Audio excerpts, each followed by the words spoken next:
صبح یکشنبه 23 مای به تاجیکستان بیش از 4.6 میلیون واکسین ضد پالیومیلیت آوردند. این واکسین‌ها با کمک نمایندگی‌های سازمان جهانی تندرستی و یونیسف در تاجیکستان برای برگزاری معرکه ملی واکسینه زنی از پالیوویروس آورده شدند. این معرکه قرار است که از ماه مای تا ایول سال 2021 دایر کرده شده.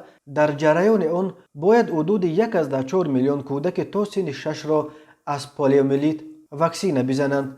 این معرکه را وزارت تندرستی تاجیکستان با کمک سازمان جهانی تندرستی و یونیسف در چارچوب تشبث جهانی برای نابود کردن پالیومیلیت برگزار میکنند. این معرکه در پی آشکار شدن 4 مورد نو گرفتاری کودکان به پالیومیلیت در تاجیکستان گذرانیده می شود. سازمان جهانی تندرستی خبر داد که مورد اول 22 نوامبر سال 2020 در ولایت ختلان ثبت شده به شتم پاکستانی پالیوویروس ربط داده می شود. ماه فوریه سال 2021 باز یک مورد پالیومیلیت در ولایت ختلان و روز 8 مارس 2 مورد نو گرفتاری کودکان به این بیماری در ایسار ثبت شده است.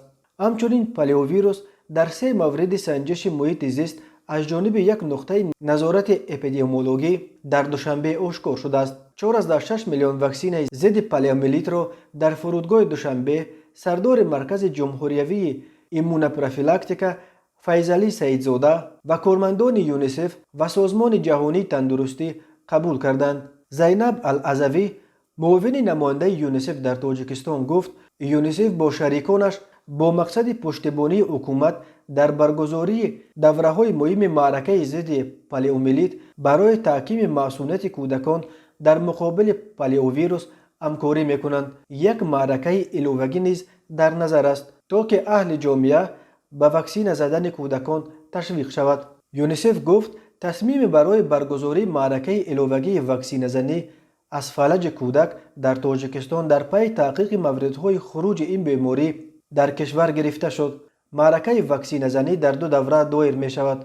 دوره اول از 31 مای تا 5 ایون دوام می کند و دوره دوم از 28 ایون تا 3 ایول.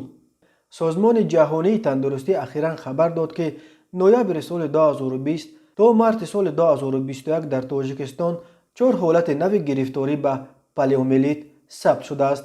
ویکتور الشافسکی نماینده سازمان جهانی تندرستی در تاجیکستان میگوید هنوز داروی تبابت پالیومیلیت وجود ندارد.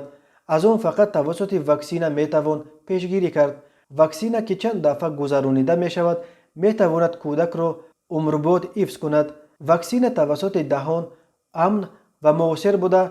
استفاده آن امکان داد که پالیومیلیت در اکثر کشورهای دنیا ریشه‌کن کرده شود. استفاده واکسینه دهانی در تاجیکستان برای پیشگیری از پنشوی پالیوویروس و حمایت کودکان از این بیماری وزنین اهمیت حل کننده دارد. سازمان جهانی تندرستی با قدردانی از تلاش‌های حکومت تاجیکستان و شریکانش در جریان آماده کردن این معرکه و خریداری واکسین‌ها پایفشارانه از پدر و مادران دعوت می‌کند که کودکان خود را واکسینه کنند.